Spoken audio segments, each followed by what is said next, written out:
다른 광고는 없고요. 오늘 저희가 에베소서 2장을 보려고 합니다. 에베소서 2장 8절과 9절을 많이 암송을 하죠. 오늘은 10절까지 보려고 합니다. 이 에베소서 2장은요, 이 8절, 9절이 구원에 관한 말씀이잖아요. 근데 이것이 사실은 10절까지 한 세트를 이루고 있습니다. 그래서 가능하시면 이 2장 8절, 9절까지만 암송하지 마시고 이 10절까지 같이 암송하시면 좋을 것 같아요. 우리나라만 그런 건 아니고요. 미국 교회도 뭐 어느 정도 마찬가지라고 생각하는데요. 구원이 신앙생활의 목표라고 생각하시는 분들이 의외로 많이 있습니다. 근데 구원은 절대 목표가 될 수가 없습니다. 출발이고 시작입니다. 목표는 따로 있어요. 그래서 오늘은 그 구원의 목적, 목표에 대해서 살펴보려고 합니다. 에베소서 2장 8절과 9절 찾으셨으면 제가 받들어 읽겠습니다. 에베소서 2장 8절과 9절 또 10절까지 보겠습니다. 에베소서 2장 8절 너희가 믿음을 통해 은혜로 구원을 받았나니 그것은 너희 자신에게서 난 것이 아니요 하나님의 선물이니라. 행위에서 난 것이 아니니 이것은 아무도 자랑하지 못하게 하려 함이라. 우리는 믿음을 통해서 은혜로 구원을 받았습니다. 어떠한 사람도 행위로 구원받을 수가 없습니다. 우리는 모두 이러한 사실을 아주 잘 알고 있죠. 여기서 끝나면 안 돼요. 그 다음 10절을 반드시 알아야 합니다. 10절 우리는 그분의 작품이요 그리스도 예수님 안에서 선한 행위를 하도록 창조된 자들이니라. 하나님께서 그 선한 행위를 미리 정하신 것은 우리가 그 행위 가운데서 걷게 하려 하심이라. 걷는다는 건 행한다는 거죠. 잠깐 기도하겠습니다. 하나님 아버지, 저희를 구원해 주시고 주님의 자녀 삼아 주셔서 감사합니다. 저희가 주님의 자녀답게 살기 원합니다. 말씀을 통해 저희를 가르쳐 주시기 원합니다. 예수님의 이름으로 기도드렸습니다. 아멘. 많은 사람들이 에베소서 2장 8절과 9절을 읽고 또 여기까지 배우고 구원받죠. 그리고 교회에 옵니다. 근데 문제는 여기서 멈춰버린다는 겁니다. 여기서 멈춰버리면요, 구원받는 이유를 이해하지 못하게 됩니다. 하나님께서는 예수님을 믿는 사람들을 지옥으로부터 건져주시고 구원해 주셨습니다. 하지만 하나님의 계획은 여기서 끝나지 않죠. 하나님의 계획은 구원받은 사람들이 예수 그리스도 안에서 선한 일들을 하며 그 가운데 걷게 하는 겁니다. 그 가운데 살게 하는 거예요. 구원은 믿음을 통해서 은혜로 받죠. 선물입니다. 하나님의 선물이에요. 누구도 행위로 받을 수 없습니다. 선한 행위로도 받을 수 없어요. 그렇죠? 하지만 여기서 끝나면 안 됩니다. 구원받은 사람은 선한 행위를 해야 됩니다. 구원받기 위해서 선한 행위를 하는 것은 의미가 없지만 구원받고 나서는 선한 행위를 해야 됩니다. 어떤 선한 행위냐? 하나님께서 말씀에 기록해 두신 선한 행위를 해야 돼요. 문제는 많은 사람들이 이러한 사실을 모른다는 겁니다. 구원받기를 원하기는 하지만 예수 그리스도 안에서 선한 행위를 하면서 살기는 원하지 않는 사람들이 너무나도 많이 있어요. 킹제임스 성경 지정에도 많이 있습니다.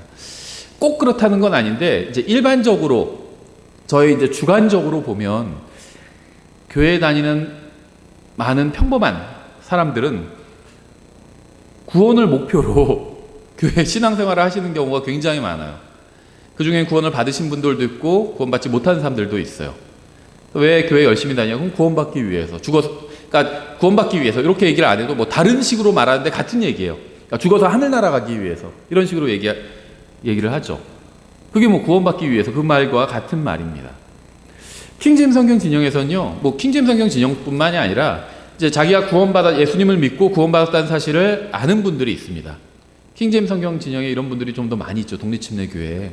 자기가 구원받았다는 사실을 알아요. 그 다음에 그럼 무엇을 해야 되냐? 성경을 배워야 된다. 이렇게 압니다. 그것도 바른 거죠. 그래서 교리를 알아야 된다. 이렇게 생각하는 분들이 있어요. 거기까지는 맞습니다. 그런데 문제는 거기서 끝난다는 거예요. 또 성경을 아는 거는 좋은 일입니다. 중요해요. 하나님의 말씀을 알아야 됩니다. 근데 거기서 끝나면 아무런 의미가 없습니다. 성경은요, 실행적인 책이에요. 하나님께서는 우리의 삶을 변화시키기 위해서 성경을 주셨습니다. 단순히 이 성경을 지식적으로 알기만 하게 하기 위해서 주신 것은 아니라는 거예요. 알고 그 다음에 그 말씀대로 살게 하기 위해서 이 성경을 주신 겁니다. 성경은 우리가 하나님의 작품이라고 말씀하고 있죠. 우리가 구원받기 위해서는 아무런 선행도 하지 않아도 되지만 구원받고 나서는 예수님 안에서 선한 행위를 해야 한다고 말씀하고 있어요. 선한 행위를 해야 구원받는 건 절대 아니죠. 하지만 예수님을 믿고 구원받았다고 하면서도 주님을 위해서 아무런 일도 하지 않으려고 한다면 그건 잘못된 일입니다. 지금 현재 아무런 일을 하지 않는 게 문제가 아니라 아무런 일을 주님을 위해서 아무런 일을 하지 않으려고 하는 것, 이게 문제라는 겁니다. 구원받은 사람의 특징은요, 주님을 위해서 살려고 한다는 겁니다. 정상적인 경우에 구원받은 사람은 주님을 위해서 살려고 합니다. 자기가 구원받았다고 하지만 주님을 위해서 살려는 마음이 전혀 없다면 정말 구원받은 것이 맞는지 진지하게 생각해 봐야 돼요. 항상 강조하지만 다른 사람을 판단하지 마시고 저 사람은 왜 주님을 위해서 살려고 안 하지? 그걸 어떻게 알아요? 그래서 제가 지금 현재 주님을 위해서 살고 있지 않아도 살려고 하는 마음이 있으면 된다, 이렇게 말씀을 드렸죠. 살려고 하는 마음이 있는지, 주님을 위해서 살려고 하는 마음이 있는지 없는지는 아무도 몰라요. 본인만 알죠. 그래서 다른 사람 함부로 판단하지 말고요, 본인을 한번 판단해 보라는 겁니다. 나는 주님을 위해서 살고 있는지, 아직 살고 있지 않다면 나는 주님을 위해서 살려고 하는 그런 마음이 있는지, 이건 있어야 돼요. 내가 아직 영적으로 성숙하지 못해서, 내가 아직 육신적이어서 주님을 위해서 살고 있지 못할 수도 있죠. 잘하는 건 아니에요. 주님 위해서 살아야 됩니다, 구원받은 사람은. 근데 내가 아직 영적으로 성장하지 못해서 주님을 위해서 살고 있지 못할 수가 있어요. 그렇죠. 근데 적어도 구원받았다면 주님을 위해서 살려는 마음을 가지고 있어야 됩니다.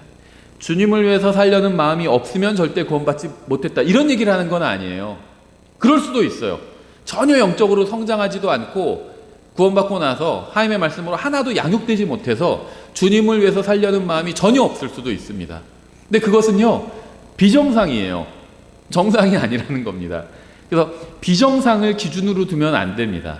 정상을 기준으로 둬야 돼요. 정상은요, 구원받은 사람이 하나님의 말씀으로 성장해 나가는 겁니다.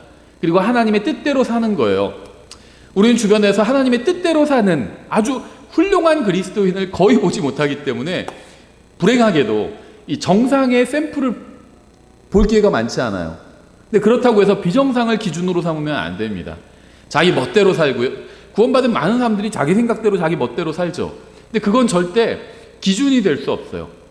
하나님의 말씀, 사도 바울과 같은 이런 사람이, 물론 사도 바울은 아주 훌륭한 사람이죠. 근데 이런 사람이 그리스도인의 기준이라는 겁니다. 나는 그렇게 살고자 하는 마음이 있는지 본인 스스로를 확인해 보자는 겁니다. 구원받은 사람의 마음 속에는 주님을 위해서 선하게 살고자 하는 열망이 있습니다. 난 이게 없는데. 그럼 둘 중 하나예요. 구원받지 못했던지, 아니면 구원은 받았지만 전혀 성장하지 못했던지, 아니면 이 세상의 어떤 염려와 이런 것들이 마음을 막아가지고 하나님의 말씀이 내 안에서 자라지 못하게 했던지, 둘 중 하나겠죠. 구원받은 사람은 주님을 위해서 살기로 인생의 방향을 설정합니다. 구원받은 사람은 단 하나의 죄도 짓지 않는다는 이야기를 하는 게 아니에요. 구원받고 나서는 영원한 것에 관심을 갖게 된다는 겁니다. 자신이 구원받았다고 하면서 다른 사람들이 지옥에 가든지 말든지 상관하지 않는다면 그건 좀 이상하지 않나요? 정말 하늘나라가 있고 지옥이 있다고 믿는다면 다른 사람이 지옥에 가는 것을 보고 마음 아파하는 게 그게 정상이겠죠. 구원받은 사람이 하나님의 일에 아무런 관심이 없다면 그건 좀 이상하지 않나요? 구원받은 사람이 예수 그리스도를 위해서 아무것도 하려고 하지 않는다면 좀 이상하지 않나요? 정말 예수님께서 십자가에서 내 죄값을 다 갚아주셨다고 믿는다면 내가 그 은혜를 만분의 1을 갚을 수는 없을지언정 내가 조금이라도 거기에 보답하기 위해서 살게 된다는 겁니다. 아담의 자손으로 태어날 때는 아담에 속한 본성과 본능과 열망을 가지고 태어납니다.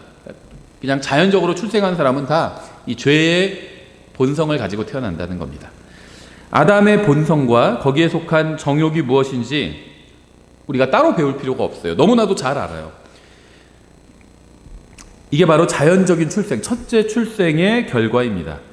아담의 혈통을 따라서 태어난 사람은 타락한 본성과 이 죄악의 욕망을 그대로 가지고 태어났어요. 근데 이제 거기서 끝이 아니죠. 구원받은 사람은 아담의 본성도 그대로 가지고 있습니다. 우리가 이 몸을 벗어버릴 때까지는 아담의 본성을 가지고 있는데 구원받는 순간 성령님이 내 안에 들어오셔서 나를 다시 낳아주시죠.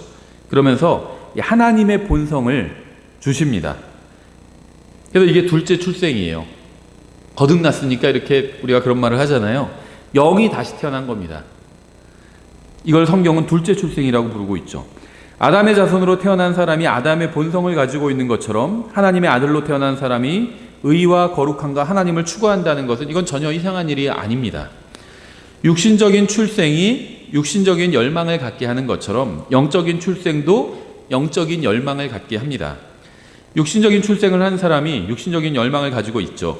그런데 영적인 출생을 했다고 하면서 영적인 열망이 전혀 없다면 그건 좀 무엇인가 대단히 이상한 일이라는 겁니다. 여러분 구원 받으셨나요? 무엇을 위해서 구원 받으셨나요? 성경은 단 한 번도 하늘나라에 가기 위해서 구원 받았다 이렇게 말씀하신 적이 없어요. 이게 틀린 말은 아닙니다. 하늘나라에 구원받은 사람은 죽으면 하늘나라에 가죠. 틀린 말은 아니에요. 근데 하늘나라에 가기 위해서 구원받았다 이렇게 말씀하신 적은 없다는 겁니다. 구원받은 사람은 다 하늘나라에 가요. 근데 하늘나라에 가기 위해서 구원받은 것은 아니라는 겁니다. 여러분은 하늘나라에 가기 위해서 구원받은 게 아니에요. 여러분은 예수님처럼 되기 위해서 구원받은 겁니다. 여러분은 구원받는 순간 하나님의 아들이 되었죠. 그리고 바로 하나님께서 이게 바로 하나님께서 여러분을 구원하신 이유예요. 단순히 죽어서 하늘나라에 가는 게 구원의 목적이 아니라 하나님의 아들이 되어서 하나님의 아들처럼 말하고 하나님의 아들처럼 생각하고 하나님의 아들의 마음을 품고 하나님의 아들처럼 사는 것이 바로 구원의 목적입니다. 근데 언제부터 그렇게 하는 것이냐면 구원받은 순간부터 우리가 이 세상에서 사는 때부터 그렇게 하는 것이 하나님의 목적이에요. 죽어서 하늘나라에 가면 그때부터 하나님의 아들답게 살라는 것이 아니라 지금 우리가 하늘나라에 가기 전에 지금 이 세상에서 하나님의 아들답게 살게 하는 것, 이게 구원의 목적이라는 겁니다. 아이는 자라면서 부모를 닮게 되죠. 근데 전 잘 모르겠어요. 그러니까 다른 사람의 아이를 보면 닮은 것 같아요. 딱 저 사람 아빠랑 아들이랑 똑같다 이런 경우들을 많이 봅니다. 정말 너무 똑같은 경우가 굉장히 많아요. 저희 교회도 있어요, 그런 분들. 근데 저는 잘 모르겠어요.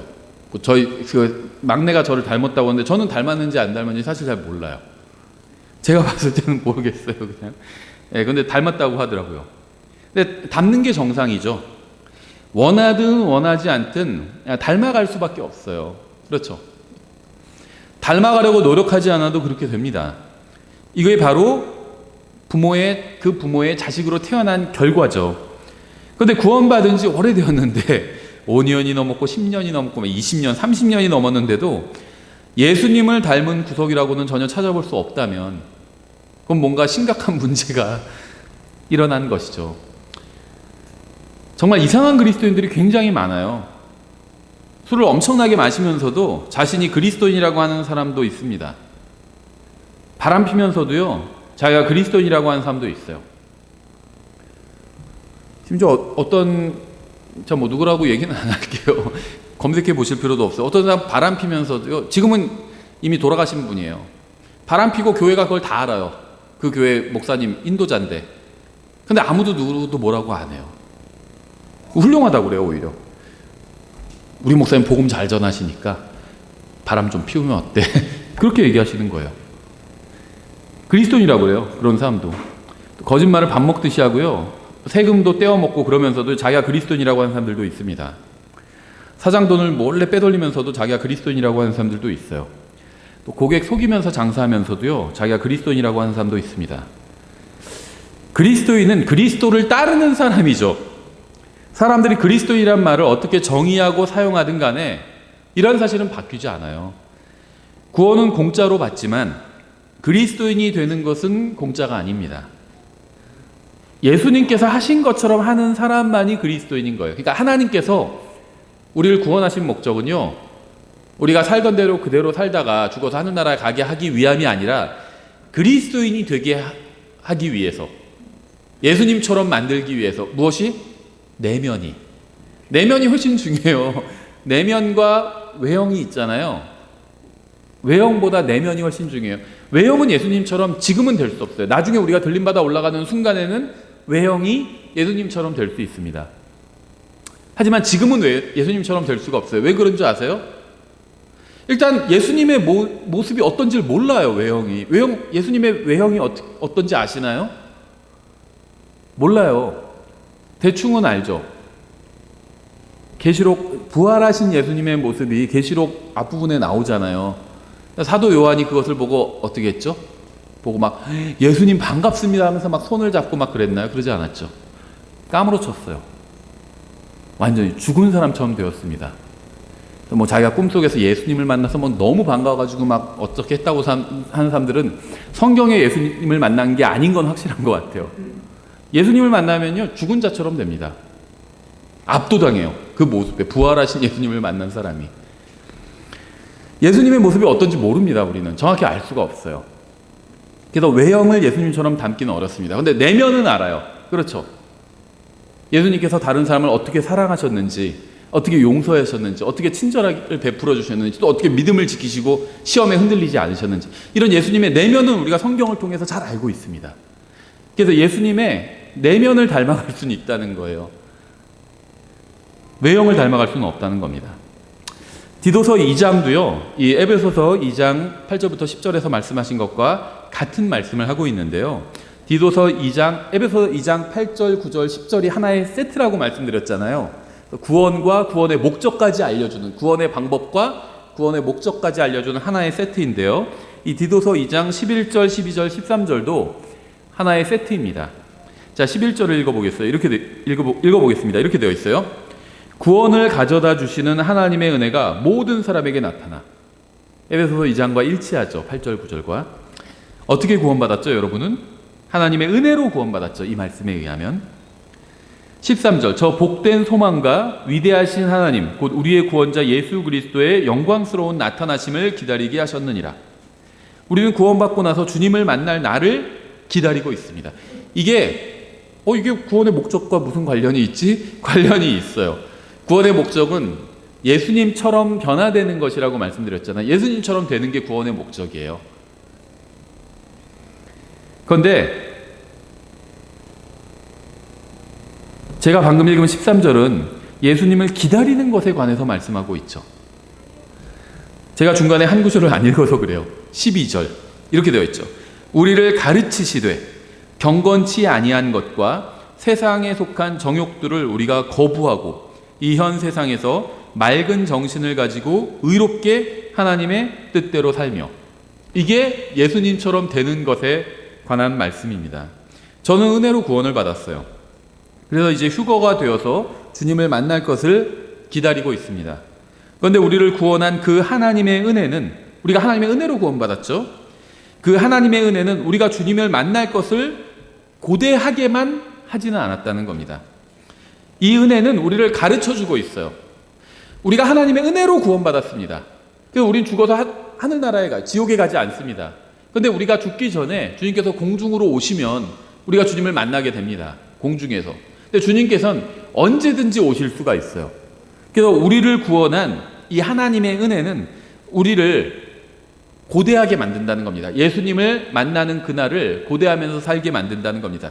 근데 이 하나님의 은혜가 우리를 구원하고 우리에게 복된 소망만 준 것이 아니라 우리가 이 세상에서 어떻게 살아야 하는지 가르쳐 준다는 거예요.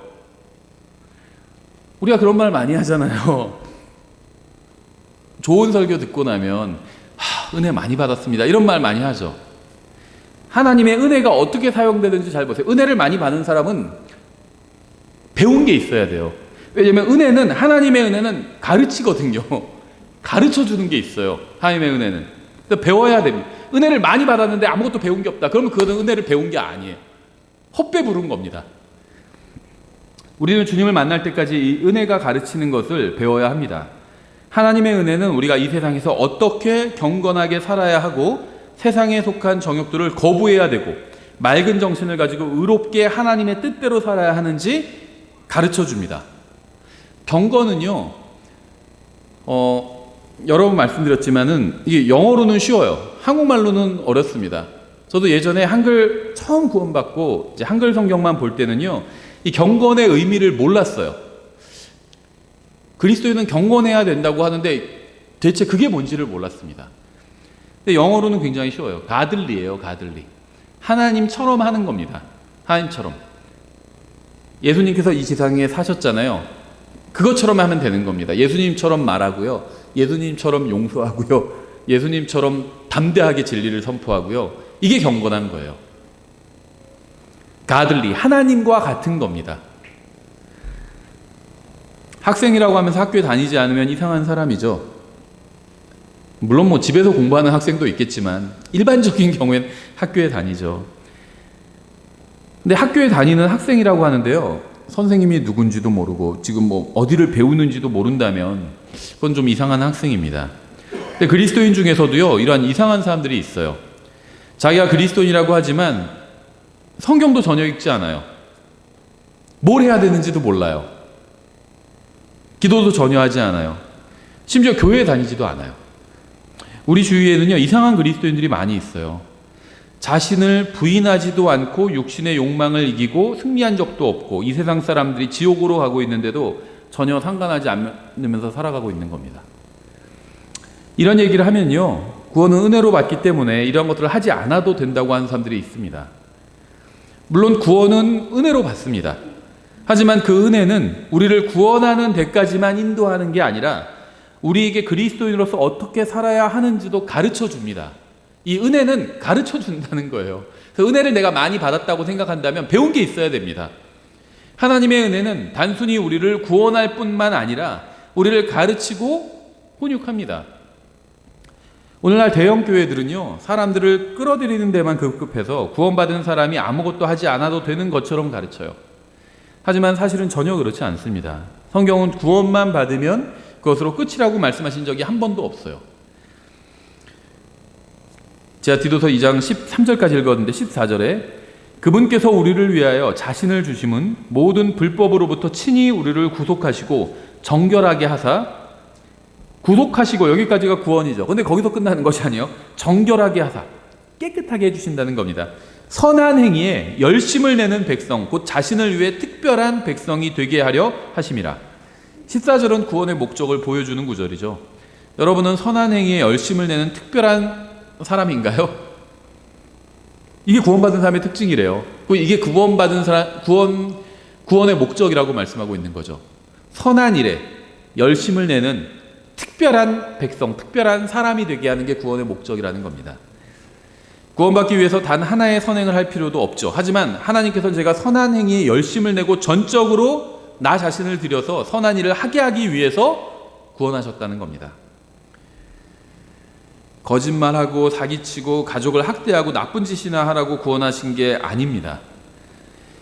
그러한 짓을 하는 사람도 구원받을 수 있고요. 구원받고 나서도 여전히 그러한 짓을 하는 사람의 구원도 취소되지 않지만 이건 구원의 목적이 아니에요. 이렇게 아무렇게나 살게 하기 위해서 구원하신 게 아닌 겁니다. 구원받고 나서도 엉망진창으로 살았지만 죽어서 하늘나라에 갈 것을 생각하니까 마음이 편하다고 간증하는 사람도 있어요. 제가 구원은 오래전에 받았는데요, 그동안 막 정말 세상에서 엉망진창으로 살았습니다. 하지만 그래도 저는 죽어서 하늘나라에 가니까 그것으로 감사합니다. 이렇게 간증하는 사람도 있습니다.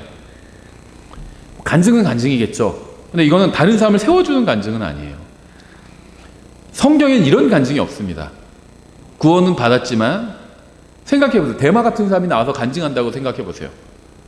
전 죽어서 하늘나라 가고요, 예수님에도 구원받았어요. 대마도 구원받은 사람이죠. 구원받았는데 세상으로 가서 그냥 마음껏 자기 마음대로 산 사람이거든요. 근데 나중에 그런 간증을 한다고 생각해보세요. 교회 와가지고 30년 만에 교회 와서. 저도 예전에 구원받았고요, 저기 바울 형제님이랑 같이 사역할 뻔하기도 했습니다 하면서.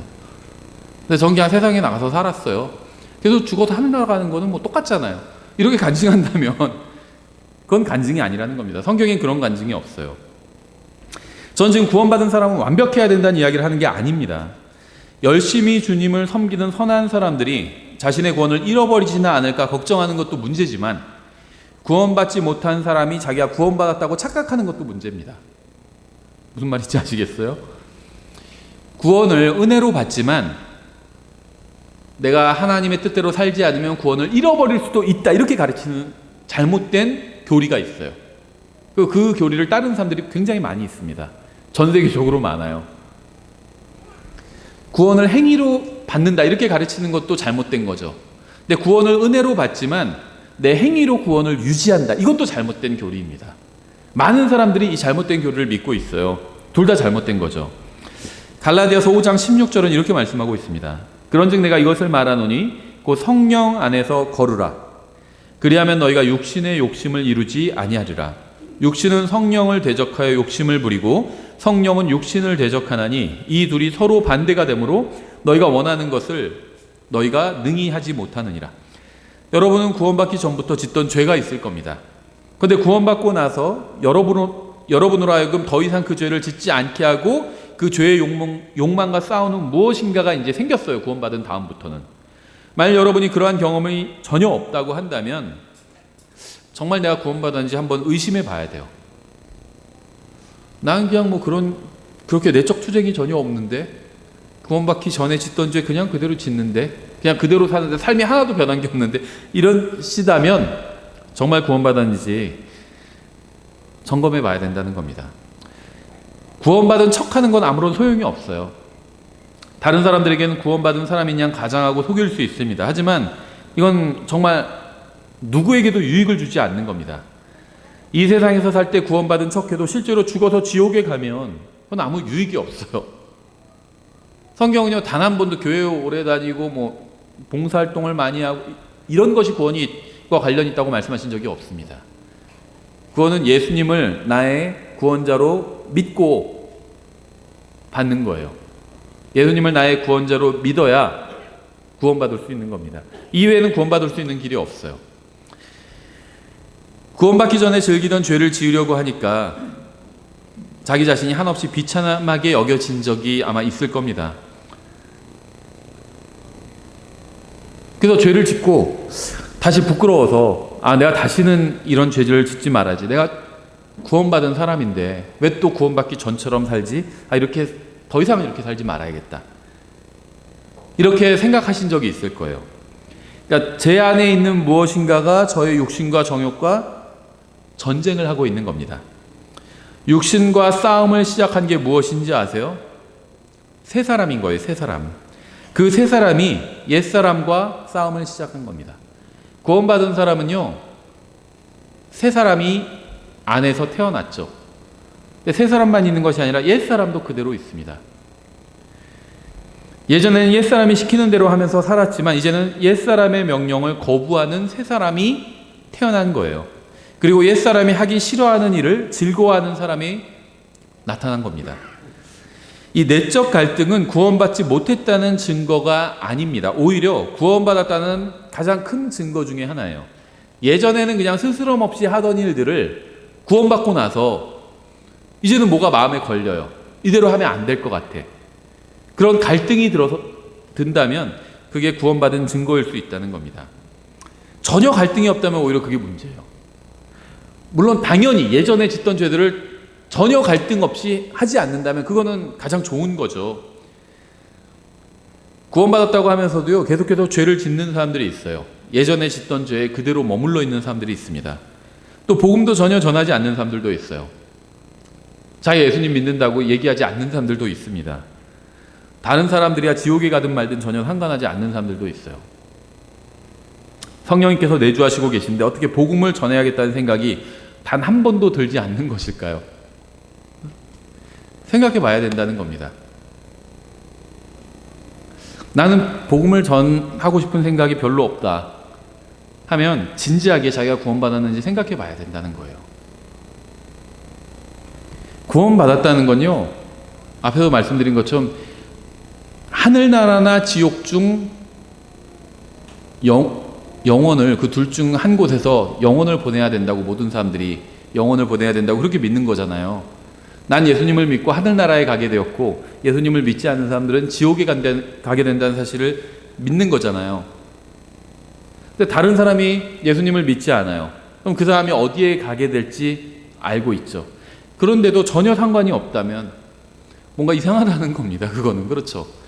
다른 사람이 지옥에 가게 되는데 전혀 상관이 없다면 대단히 잘못된 거죠. 구원받은 사람 안에는 두 사람이 있습니다. 옛사람과 새사람은 서로 싸움을 하고 있어요. 영과 육이 서로 대적해서 싸우고 있는 겁니다. 이게 그러니까 구원받은 사람의 마음이 바로 영적 전쟁터예요. 옛사람과 새사람이 구원받은 사람의 마음 속에서 서로 싸우고 있거든요. 옛사람은 육신을 따라서 태어난 사람이고요. 아담으로부터 물려받은 죄의 본성을 가지고 있는 사람입니다. 새사람은 성령님으로부터 태어난 사람이에요. 구원받는 순간 이 새 사람이 생기게 됩니다. 내 마음속에. 이 둘이 서로 싸우게 돼요. 영적 전쟁은 그리스도인의 믿는 사람의 마음속에서 일어납니다. 안 믿는 사람과 싸우는 건요, 영적 전쟁이 아니에요. 그거는 육신적인 전쟁입니다. 18절에 이렇게 되어 있습니다. 그러나 너희가 성령의 인도를 받으면 율법 아래 있지 아니하니라. 이제 육신의 행위들은 명백하니 이것들이라. 곧 간음과 음행과 부정함과 세욕과 우상숭배와 마술과 증오와 불화와 경쟁과 진노와 다툼과 폭동과 이단파당과 시기와 살인과 술취함과 흥청됨과 또 그와 같은 것들이라. 내가 또한 전에 너희에게 말한 것 같이 이것들에 대하여 미리 너희에게 말하노니 그런 것들을 행하는 자들은 결코 하나님의 왕국을 상속받지 못하리라. 그러나 성령의 열매는 사랑과 기쁨과 화평과 오래 참음과 부드러움과 선함과 믿음과 온유와 절제니 이와 같은 것을 대적할 법이 없느니라. 하나님의 왕국을 상속받지 못한다는 건 거기서 통치하지 못한다는 거죠. 내가 대한민국에서 아무것도 상속받지 못해도, 예를 들면 저희 부모님이 아무것도 물려주시지 않아도 대한민국에서 사는 거는 변함이 없잖아요. 이건 구원에 관한 말씀은 아니에요. 한마디로 하나님의 뜻대로 살지 않고요, 자기 욕심대로 살면요, 천년왕국에서 나중에 아무것도 통치하지 못하게 된다는 겁니다. 아예 천년왕국에 들어가지 못하거나 구원을 잃어버린다는 것이 아니라, 24절에 이렇게 되어 있어요. 그리스도께 속한 사람들은 애착들과 정욕들과 함께 육신을 십자가에 못 박았느니라. 느낌이나 자신의 감정에 대해서 이야기하는 사람은 성령님의 통제 아래 있지 않은 겁니다. 최근에도 그런 일이 있었어요. 어떤 사람이 잘못된 것을 가르치길래 그 사람에게 그건 잘못된 것이라고 성경적으로 비평을 했습니다. 제가 아주 단순화해서 말하는 거예요. 그랬더니 그 사람이 제가 비판하는 것 때문에 상처를 입었다는 거예요. 자기가 잘못한 건 알겠는데 상처를 입었다는 겁니다. 자기의 느낌 이런 걸 얘기하는 사람은요, 성령님의 통제 아래 있지 않은 사람이에요. 성경은 구원받은 사람은 이 세상에 대한 애착이나 정욕이 없다고 말씀하지 않습니다. 오히려 구원받은 사람도 여전히 세상을 사랑하는 마음이 있고 정욕이 있기 때문에 그러한 것을 십자가에 못 박고 자신의 삶을 주관하지 못하게 하는 겁니다. 구원받은 사람도 그러한 것이 있기 때문에 육신과 싸우는 거예요. 다른 사람의 육신이 아니라 자기 육신과. 저는 지금 계속해서 죄를 짓는 사람은 거듭나지 못한 사람이라는 이야기를 하는 것이 아닙니다. 저는 성경이 죄라고 말씀하고 있는 것을 물리치고 육신에 대해서 승리를 거두고 하나님을 기쁘시게 하기 위해서 어떠한 노력을 하고 있느냐고 묻고 있는 거예요. 만일 자신을 죄에 내어주거나 용납하거나 정당화하거나 그 통제 아래 둔다면 구원의 영원한 보장을 느끼지 못할 수도 있어요. 구원의 확신을 잃어버릴 수도 있다는 겁니다. 구원을 잃어버리지는 않지만 구원의 확신을 잃어버릴 수도 있다는 겁니다. 그리스도인은 항상 죄를 거절하고 죄에 대해서 완전한 승리를 거둔다는 이야기를 하는 게 아니에요. 그러니까 구원받은 사람은 항상 완벽한 삶을 산다 이런 얘기를 하는 게 아닙니다. 그런 사람이 누가 있겠어요? 문제는 마음이에요. 하나님께서 관심을 두고 계신 것은 사람의 마음이에요. 이게 굉장히 중요해요. 생각해 보세요. 외형적인 게 여러분의 정말 이상형이라 할지라도 마음이 굉장히 이상한 사람이라면 같이 살 수가 없어요.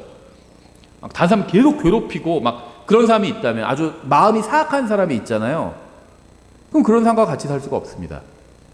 그렇죠? 뭐 최근에도 무슨 자기 남편이랑 뭐 남자친구 연달아서 죽인 그런 사람 있잖아요. 뉴스에도 크게 나고. 아무리 외모가 뭐 예쁘면 뭐예요? 마음이 잘못되어 있으면 그런 사람과 살 수가 없죠. 마음이 중요해요. 마음으로 예수님을 믿는 거잖아요. 그렇죠? 마음으로 예수님을 믿지 않기 때문에 지옥에 가는 겁니다. 마음이 굉장히 중요해요.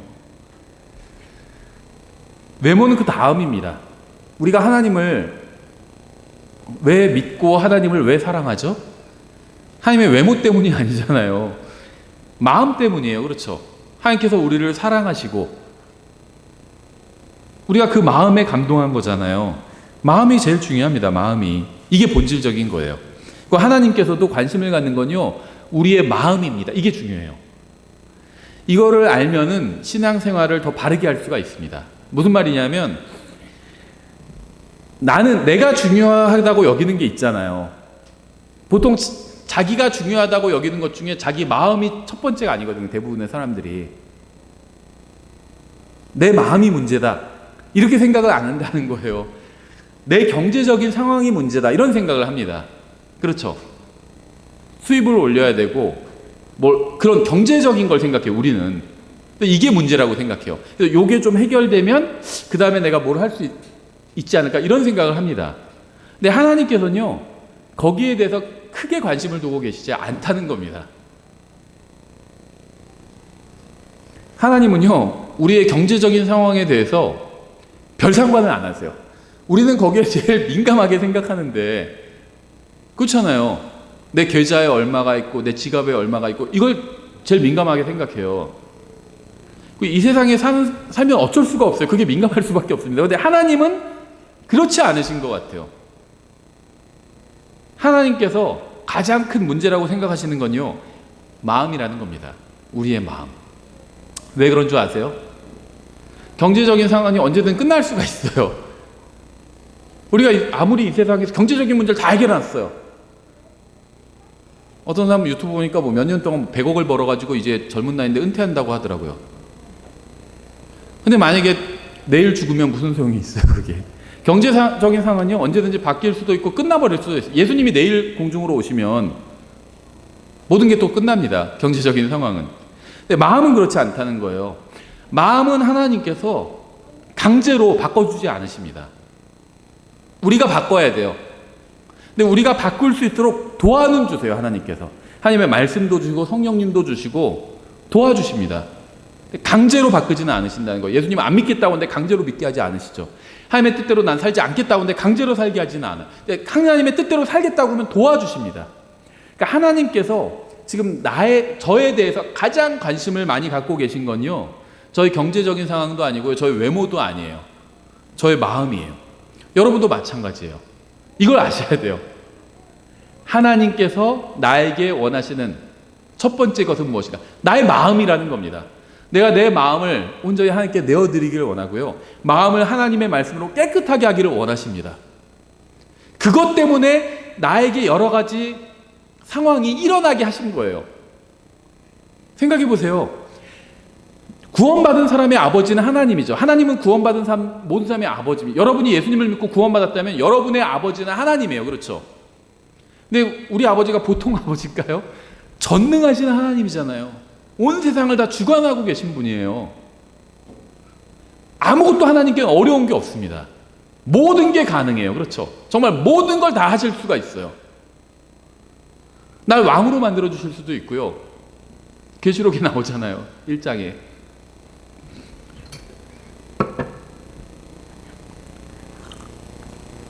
왕을 짐승이 되게 하실 수도 있어요. 믿는 사람 중에 가장 위대했던 왕은 다윗이었죠.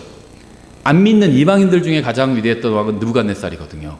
하나님께서 인정하신 첫 번째 왕이에요. 이제 그 느부갓네살도 몇 년간 짐승으로 지냈잖아요. 하나님께서 그렇게 하실 수 있어요. 정말 양치기 소년도 왕으로 만들어 주실 수도 있고요. 위대한 왕도 짐승이 되게 하실 수 있습니다. 하나님께는 어려운 게 없어요. 근데 그런 하나님께서, 그리고 그런 하나님은 나를 사랑하십니다. 그렇죠? 또 여러분을 사랑하세요. 자녀를 가지고 있는 분들은 아마 아실 겁니다. 저도 자녀가 셋이 있는데요. 다 사랑합니다. 다 사랑스러워요. 우열을 가리기 힘들 정도로. 하나님도 우리를 그렇게 사랑하십니다. 근데 그런 하나님께서 내 주변에서 어떤 일이 일어나게 하신 거예요. 내가 어떤 상황에 처하게 허락하신 겁니다. 물론 내가 잘못해서 그런 상황이 일어난 것도 있죠. 근데 하나님께서 다 허락해 두신 겁니다. 그리고 하나님께서 다 보고 계세요. 하나님께서 원하신 건 하나밖에 없다는 겁니다. 내 마음이 하나님의 뜻대로 변화받게 하기 위해서 이런 모든 상황을 허락해 주신 겁니다. 그래서 그걸 알면요, 이제 다르게 보이기 시작해요. 막 불평만 있고, 왜 나는 나한테 막 이런 일이 일어났지만, 왜 내 주변 사람들은 다 저렇지, 막 다른 사람들은 그냥, 그렇죠. 다른 집 보면 애들도 그냥 다 그냥 자기 앞가림 잘하고, 우리 집 애들은 왜 이렇지? 반대로 다른 집은 그냥 엄마 아빠가 막 너무 좋고, 그냥 아빠가 돈도 많이 벌고, 근데 우리 집은 왜 이렇지? 하나님께서 다 아신다는 겁니다. 나를 그 상황에 두셨어요.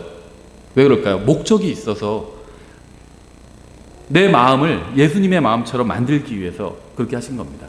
그래서 어려운 상황이 딱 펼쳐지잖아요.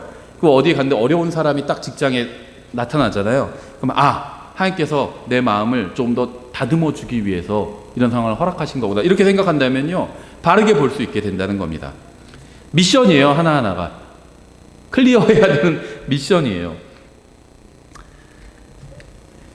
현대 기독교는요, 아주 심하게 변질되어 있어요. 이 시대의 그리스도인들은 예전에 짓던 죄를 모두 벗어버리는 게 아니라 어떻게 하면 그 죄를 정당화하면서 즐길 수 있을지에만 몰두하고 있습니다. 구원받기 이전과 똑같이 살아가면서도 그리스도인이라고 불리기를 원해요. 죄에 대한 승리도 없고 투쟁도 없고 그저 그리스도인이라고만 불리기 원하는 겁니다. 이 시대의 교회는요, 어떻게 하면 세상을 닮아갈까만 고민하고 있어요. 그래서 막 세상이 한 어떤 게 어떤 방법으로 막 사람들이 많이 모이고 성공했다 하면 교회도 그대로 들여와서 그런 걸 하려고 합니다. 하나님께 감사하게도 구원은 은혜로 받습니다.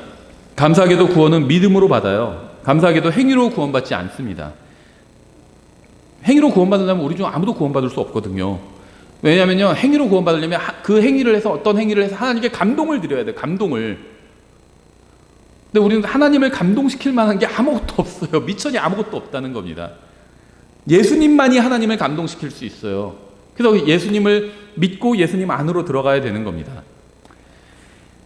구원받은 사람은 마음과 삶이 변하게 됩니다. 난 아직 변하지 않았다. 그건 문제가 있는 거예요. 다른 사람 생각하지 마세요. 다른 사람 변했는지 아닌지 우리 모르잖아요. 다른 사람 생각하지 마시고 본인을 한번 들여다보세요. 나는 하나도 변한 게 없다. 구원받기 이전이랑 지금이랑 똑같다. 그건 문제가 있는 겁니다. 죄와 세상을 향하던 마음이 하나님을 향하는 마음으로 재설정됩니다. 그래서 죄는 멀리하려고 하고 하나님을 추구하게 됩니다. 구원받은 사람에게는 이러한 일이 반드시 일어나야 하고 실제로 일어납니다. 구원받은 사람의 마음과 삶은 변화돼요. 무엇을 하지 않는 것이 문제가 아니라 무엇을 새롭게 하게 된다는 게 문제의 핵심입니다. 구원받기 전에 즐기고 관심을 가지던 것들이 있어요. 하지만 구원받고 나서 주요 관심사가 변하게 됩니다. 구원받기 전에는 오직 자신만을 생각하면서 살았지만 구원받고 나서는 하나님을 생각하고 다른 사람들을 생각하게 됩니다. 구원받는다는 것의 의미는 무엇일까요? 구원받았다고 하면서도 성경을 읽고 싶어 하지 않기도 하고요. 예수님을 알고 싶어 하지 않기도 하고요. 하나님을 위해서 살려고 하지 않으려고 하기도 하고요. 하나님의 말씀을 알고 싶어 하려고 하지도 않고요. 만약에 그렇다면 뭐가 문제일까요? 구원받았다고 하면서도 예수님에 대해서 흥미를 느끼지 못하는 사람들이 있어요. 전 그런 사람들한테 오히려 묻고 싶어요. 정말 예수님을 만난 적이 있는지, 그냥 머리로만 예수님에 대해서 알게 된 게 아닌지. 왜냐면요, 예수님을 정말 만난 적이 있다면 예수님에 대해서 흥미를 느끼지 않을 수가 없거든요. 내가 예수님을 구원자로 받아들이면요, 예수님의 영신 성령님께서 내 안에 들어오십니다.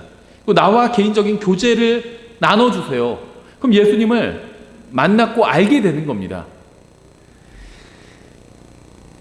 주일학교 선생님이 알려주는 예수님에 대해서 들어본 적이 있을 수도 있고요. 어머니가 들려주는 예수님에 대해서 들어본 적이 있을 수도 있고요. 할머니가 들려주는 예수님에 대해서 들어본 적이 있을 수도 있습니다. 그런데 다른 사람들을 통해서 들은 예수님이 아닌 직접 예수님을 만나는 일이 필요해요.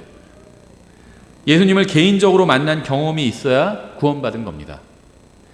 만약 예수님을 만나게 되면요, 그분에 대해서 흥미를 가질 수밖에 없어요. 예수님을 내가 나의 구원자로 받아들이면요, 믿으면요, 성령님께서 내 안에 들어오셔서 교제를 나눠주십니다. 예수님을 만나게 되는 거예요. 만난 거예요. 내가 받아들이는 순간. 부모님을 따라서 좋은 교회 다니면서 어린 시절을 보냈다든지 아니면 좋은 그리스도인 부모님 밑에서 성장한다는 것은 분명히 큰 복이죠. 그런 것을 경험해보지 못한 사람에 비하면 엄청난 복을 받은 겁니다. 그런데 그러한 사람은 잘못하면 큰 위험에 빠질 수도 있어요. 이런 사람들 중에는요, 자신의 부모님이 그리스도인이니까, 또 자기가 다니는 교회가 성경대로 믿는 좋은 교회니까 예수님을 개인적으로 만난 적은 없지만 나도 그리스도인이고 구원을 받았고 따라서 무슨 짓을 해도 구원을 잃어버리지 않을 거라고 생각하는 사람들이 있다는 겁니다. 하지만 자신은 예수님을 개인적으로 만난 적이 없기 때문에 예수님에 대해서 전혀 흥미를 느끼지 못하고 그저 엄마랑 아빠가 가자고 하니까 교회에 나와서 크리스찬 문화를 즐기면서 자기가 그냥 구원받은 거겠거니 이렇게 생각한다는 거예요. 전 이런 사람들 많이 봤어요. 독립침례교회도 많습니다. 한국에도 독립침례교회 들어온 지 지금 한 30년 됐거든요. 한 세대가 지나면서 저도 20대 초반 청년 때 들어왔는데요. 벌써 이제 중년이 돼버렸어요. 그 같이 청년이었던 분들, 자녀들 결혼하고 자녀들 낳아가지고 자녀들이 청년이 돼버렸어요. 근데 어렸을 때부터 독립침례교회 다니면서 복음은 많이 들어요, 자녀들이. 근데 예수님을 만난 적이 없는 거예요. 예수님을 자기의 구원자로 받아들인 적이 없는 겁니다. 그냥 머리로만 알고 있는 거예요.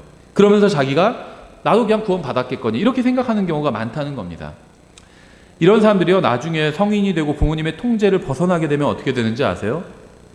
부모님의 통제를 벗어나서 원하는 것을 들을 수 있고 볼 수 있게 되면, 또 원하는 곳으로 갈 수 있게 되면 세상으로 완전히 떠나버리게 됩니다. 왜냐하면 예수님을 개인적으로 만난 적도 없고 거듭난 적도 없고 구원받은 적도 없기 때문에. 구원받은 사람이 계속 자신의 구원을 의심하는 것처럼 안타까운 일도 없을 겁니다. 자신의 구원을 의심하는 것을 그만두고 자신이 받은 영원한 구원 안에서 안식해야 합니다. 그런데 자신의 부모가 그리스도인이고 자신이 교회에 다닌다는 이유만으로 구원받지 않은 사람이 자신도 영원한 구원을 받았다고 착각하는 것은 이건 더 안타까운 일이에요. 구원받은 사람이 나는 내가 정말 구원받았나 계속 이 생각만 하는 것도 굉장히 안타까운 일이죠. 그런데 구원받지 않은 사람이 난 뭐 우리 가족 다 구원받으니까 그 성경에서 말씀하신 복음이 뭔지 아니까 난 구원받았겠지 이렇게 생각하는 것도 이것도 더 안타까운 일이라는 겁니다. 예수님을 믿고 구원받았다면 더 이상 자신의 구원을 의심하지 마십시오. 성장해 나가야 돼요. 또 개인적으로 예수님을 만난 적이 없다면 아무리 부모님이 그리스도인이고 자신도 교회에 다닌 지 오래되었다 할지라도 반드시 구원받아야 돼요. 개인적으로 만난 적이 없다는 건 내가 예수님을 구원자로 믿은 적이 없는 거예요. 예수님 좋은 분인 것 같아요. 하나님인 것도 같아요. 근데 내가 예수님을 구원자로 믿지 않았다면 개인적으로 예수님을 만난 적이 없는 겁니다. 구원받은 게 아니라는 거예요. 예수님과 관계를 개인적으로 만난 적이 없다는 건 예수님과 개인적인 관계를 맺지 못했다는 거예요. 생각해보세요. 복음서에 보면요, 사악한 영들이 예수님을 보고 다 알아봤어요. 당신은 하나님의 거룩하신 분입니다. 예수님이 누구신지 다 알았습니다. 하지만 이 더러운 영들은 구원받지 못했죠. 물론 그 더러운 영들도 예수님을 구원자로 받아들일 수 있었다 이런 얘기를 하는 건 아닙니다. 어쨌든 예수님이 누구신지 정확히 알고 있지만 구원받지 못할 수도 있다는 거예요. 더러운 영들이 그랬어요. 만약 진실하게 예수 그리스도를 구원자로 믿었는데도 불구하고 계속해서 죄 가운데 거하며 자신의 죄를 정당화하려고만 한다면 왜 성경에서 말씀하시는 그리스도인의 삶과 자신의 삶이 다른지 한번 생각해 봐야 합니다. 여러분이 다니는 교회 목사가 어떤 사람인지 혹은 여러분이 다니고 있는 교회에 다니는 다른 사람들이 어떤 사람들인지는 사실 크게 중요하지 않아요. 중요한 것은 여러분의 혼과 여러분의 인생입니다. 교회 다니는 다른 사람들이 어떤 죄를 짓는지 아닌지 이건 사실은 본질적인 문제는 아니에요. 나한테는. 신앙생활을 엉터리로 하는 사람들과 자신을 비교하면서 스스로 위로하는 것은 아무런 유익이 없습니다. 중요한 것은 하나님과 여러분 개인의 관계예요. 중요한 것은 내가 진정으로 예수 그리스도를 만난 적이 있느냐, 이게 가장 중요하겠죠. 그리고 예수님을 개인적으로 만나 구원받아 하나님의 자녀가 되었다면 내가 지금 하나님의 자녀답게 살고 있느냐, 이게 중요한 문제입니다. 구원받은 사람에게 이보다 더 중요한 일은 없어요. 그러니까 여러분이 다니고 있는 교회가 하나님의 말씀을 바르게 가르치고 있어요. 그럼 다른 게 좀 부족해도 더 이상 크게 중요하진 않다는 겁니다. 성경이 하나님의 말씀이 아니라고 하든지 예수님께서 다시 오시지 않는다고 하든지 이렇게 가르치는 교회가 아니라면, 바른 성경을 바르게, 바른 교리를 가르치는 교회라면 일단은 큰 문제가 없다는 거예요. 그러면 이제는 다른 사람이 중요하지 않다는 겁니다. 내가 정말 구원받았는지 이걸 먼저 점검해 보셔야 되고, 자신의 마음을, 그 다음에는 내가 하나님의 자녀답게 살고 있는지, 이게 구원의 목적이거든요. 이걸 점검해 보셔야 된다는 겁니다. 많은 교회가 이걸 가르치지 않기 때문에 계속 이 구원에서 다른지 쳇바퀴 돌듯이 돌고 있는 거예요. 구원받은 사람에게 이거보다 더 중요한 일은 없습니다. 하나님의 자녀답게 지금 살고 있는지, 이거보다 더 중요한 건 없어요. 구원받은 사람한테는. 여러분은 구원받아서 하나님의 자녀가 되었나요? 그렇다면 하나님의 자녀답게 살고 있나요? 이 질문은 매일 밤 해보셔야 돼요. 왜냐하면 그리스도의 심판석에서 이건 충분히 나올 수 있는 문제거든요. 저희가 지난주에 오후 시간에 살펴봤었죠. 자기 자신을 판단하는 것. 하나님의 말씀으로 판단해야 되는데요. 이런 식으로 판단하면 됩니다. 성경에서 하나님의 자녀답게 살라고 하고 있죠. 예수님을 따라 살라고 하고 있어요. 거룩하게 살아라. 이게 다 하나님의 자녀답게 살라는 말씀이에요. 그럼 나는 하나님의 자녀답게 살고 있는지 매일 밤 스스로를 판단해 봐야 된다는 겁니다. 왜냐하면 그게 구원의 목적이에요. 하나님께서는 그걸 위해서 구원해 주신 거거든요. 하나님의 자녀답게 살게 하기 위해서. 왜냐하면 하나님께서는 내가 예수님을 믿는다는 이유 하나만으로 하나님의 자녀로 만들어 주셨거든요. 그럼 이제 하나님의 자녀답게 사는 게 필요하다는 겁니다. 이 문제를 여러분의 마음속에 담아두고 진지하게 매일 밤 생각해 보시면서 돌아보시기 바랍니다. 기도하겠습니다. 하나님 아버지, 저희가 아무 생각 없이 세상 사람을 따라 살지 않게 도와주시기 원합니다. 저희가 주님을 모르는 세상 사람처럼 말하고 행동하고 살지 않고 주님을 알고 있는 사람처럼, 영원한 생명을 소유한 사람처럼, 또 하나님의 아들이 된 사람처럼 말하고 행동하고 살 수 있도록 도와주시기 원합니다. 예수님의 이름으로 기도드렸습니다. 아멘.